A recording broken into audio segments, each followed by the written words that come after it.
Trade എന്ന് പറഞ്ഞ സംഭവം സ്ഥിരപുരാതന കാലങ്ങളായിട്ടുള്ള സംഭവമാണ് അല്ലേ. പണ്ടത്തെ കാലത്ത് നമ്മൾ ബാർട്ടർ സിസ്റ്റം ആയിരുന്നു.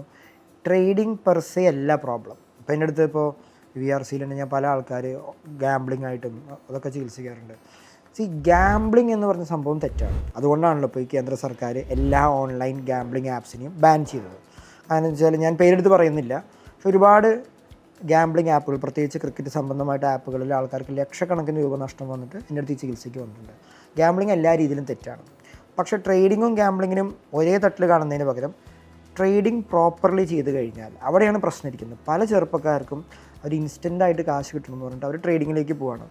ട്രേഡിങ് ചെയ്തുകൊണ്ടൊരു തെറ്റില്ല. ട്രേഡിങ് ലീഗലി അലൗഡ് ആയിട്ടുള്ളൊരു സംഭവമാണ് അല്ലേ.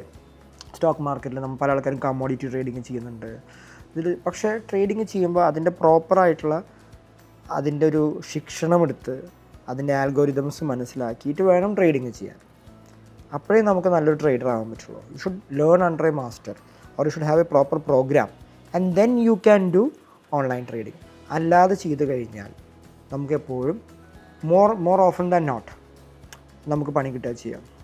പ്രത്യേകിച്ച് ഫ്യൂച്ചേഴ്സ് ആൻഡ് ഓപ്ഷൻസ്. ഞാനതൊരു എക്സ്പേർട്ടല്ല, ബട്ട് ഞാൻ ഒരുപാട് ഉറ്റുനോക്കുന്ന വാരൻ ബഫെ എന്ന് പറഞ്ഞ അമേരിക്കൻ ഇൻവെസ്റ്റർ, അദ്ദേഹം ഒരിക്കൽ പറഞ്ഞിട്ടുണ്ട്, ഈ futures and options are weapons of mass destruction design to destroy your portfolio എന്ന്. സോ അത് നമ്മൾ ചെയ്യുമ്പോൾ you should be very careful. Online trading ചെയ്യുമ്പോൾ you should be very careful. പക്ഷേ അതേ സമയത്ത് gambling is something that I am totally against. ഇത് എല്ലാ മതങ്ങളിലും എല്ലാ സംസ്കാരങ്ങളിലും ചൂതുകളി കാരണം ഉണ്ടാകുന്ന കോംപ്ലിക്കേഷൻസ് എന്ന് പറഞ്ഞിട്ടുണ്ട്. അത് ഓൺലൈനായിട്ട് ചെയ്യണമെന്ന് മാത്രമേ ഉള്ളൂ ഗാംബ്ലിംഗ്.